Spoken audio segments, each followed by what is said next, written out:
জিজ্ঞেস করবেন কি করে, উত্তর হবে রাজনীতি করে।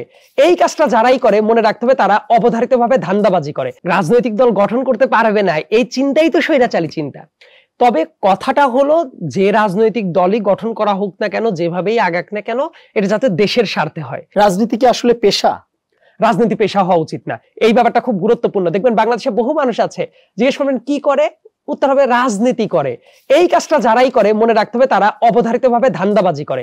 রাজনীতি কারো পেশা হওয়া উচিত না, যারা এই কাজটা করে তারা বাংলাদেশের জন্য ক্ষতিকর। আপনি রাজনীতি নিয়ে বলছিলেন, তো এই যে রাজনীতি নিয়ে আমরা দেখলাম 2018 সালে যখন কোটা সংস্কার আন্দোলন হলো, আন্দোলন শেষে একটা রাজনৈতিক দল আত্মপ্রকাশ করলো। এবারে যখন আবার কোটা সংস্কার আন্দোলন দিয়ে গণঅভ্যুত্থান হলো, দেশের সরকারের পতন ঘটানো হলো, এরপরও দেখা যাচ্ছে যারা আন্দোলন করেছে তারা একটি রাজনৈতিক দল গঠন করবে এমন আভাস দিচ্ছে। তো দেশে এতগুলো রাজনৈতিক দল থাকতে নতুন করে রাজনৈতিক দল বিষয়টাকে কিভাবে দেখছেন? যে কেউ রাজনৈতিক দল গঠন করতে পারে, এটা তাদের অধিকার। সো এই ব্যাপারটাকে অ্যাপ্রিসিয়েট করি আমি। ব্যাপারটা রাজনৈতিক দল গঠন করতে পারবে না, এই চিন্তাই তো স্বৈরাচারী চিন্তা। তবে কথাটা হলো যে রাজনৈতিক দলই গঠন করা হোক না কেন, যেভাবেই আগাক না কেন, এটা যাতে দেশের স্বার্থে হয়। কারণ একটা সময় দেখেন ওই দুইটা দল নিয়েই সবসময় কথাবার্তা হতো। আমি তো চাই আপনি যদি বহুদলীয় গণতন্ত্রে বিশ্বাস করেন, বাংলাদেশে যত রাজনৈতিক দল হবে সেটা তো ভালো। প্রত্যেকে প্রত্যেকের ভিশন জানাবে, প্রত্যেকে প্রত্যেকের প্ল্যান জানাবে, জনগণ কাকে একসেপ্ট করবে সেটা জনগণের উপরে। কিন্তু রাজনৈতিক দল যে কেউ গঠন করতে পারে, সেই অ্যাক্সেসটা সবারই থাকা উচিত। আসলে এর ভবিষ্যৎ কি হবে?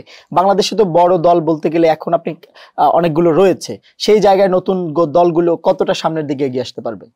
রাজনীতির প্রেক্ষাপটটা কি, মানে রাজনৈতিক অ্যাক্টিভিজমের জায়গাটা আর ভোটের রাজনীতি দুইটা আলাদা ব্যাপার। অনেকে কিন্তু এই দুইটা বুঝে না। দেখবেন অনেক বড় দল কিন্তু ভোটের আসনে খুবই কম আসন পায়। আবার অনেকগুলো দল আছে ঢাকা কেন্দ্রিক, তারা দেখবেন মিটিং মিছিল আলোচনা এটা নিয়ে প্রচন্ড ব্যস্ত থাকে, সারা বছর সরগরম থাকে। এমন অনেক পলিটিশিয়ানও আছে যে একই ব্যক্তির নামেই মোটামুটি দলটা আছে, ব্যক্তি নাই দল নাই। সো এই টাইপ কাজ আর ভোটের রাজনীতি বাংলাদেশের টোটালি আলাদা দুইটা ডাইমেনশনে চলে। সো আপনি যদি আমাকে বলেন যে বাংলাদেশের রাজনীতির এই যে নানা দল নানা মত, এটার ভবিষ্যৎটা আসলে কোথায়, ভবিষ্যৎটা বা অন্য যেভাবেই আমরা চিন্তা করি না কেন, রাজনৈতিক দল তাদের প্রত্যেকেরই সুনির্দিষ্ট একটা লক্ষ্য থাকে। সেই লক্ষ্যটা আবার অনেক দল কিন্তু এমন আছে, যেমন দিল্লির কথা যদি চিন্তা করেন, ইন্ডিয়ার কথা, আম আদমি পার্টি যেটা আছে অ্যাবসলিউটলি দিল্লি কেন্দ্রিক, ওর কিন্তু সারা ভারত নিয়ে চিন্তা নাই। সো বাংলাদেশেও এমন দল দেখবেন যে সামনে হতেও পারে যে অ্যাবসলিউটলি শুধুমাত্র ঢাকা কেন্দ্রিক প্ল্যান করছে বা কোনো বিভাগ কেন্দ্রিক প্ল্যান করছে।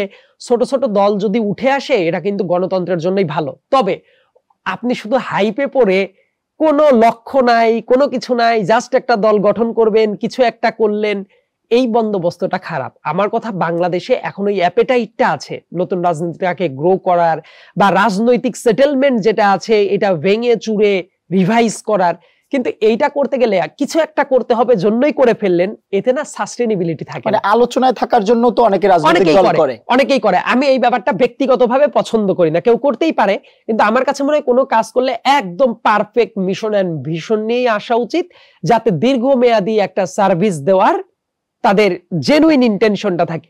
শুধু আলোচনায় থাকার জন্য রাজনীতি করতে হবে বা কিছু একটা খুলে রাখতে হবে, আমি আসলে রাজনৈতিক দোকানও বলে অনেকে। হ্যাঁ, অনেকে দোকান বলে। ভুইফোর এই ধরনের সংগঠন ঢাকায় বহু আছে। দেখবেন যে দলের খোঁজ নিলে দেখা যাবে যে 10 জন 15 জন লোক পাওয়া যাবে না, 10 জন 15 জন নেই একটা করে দল, এরকম দল বহু আছে না ঢাকায়।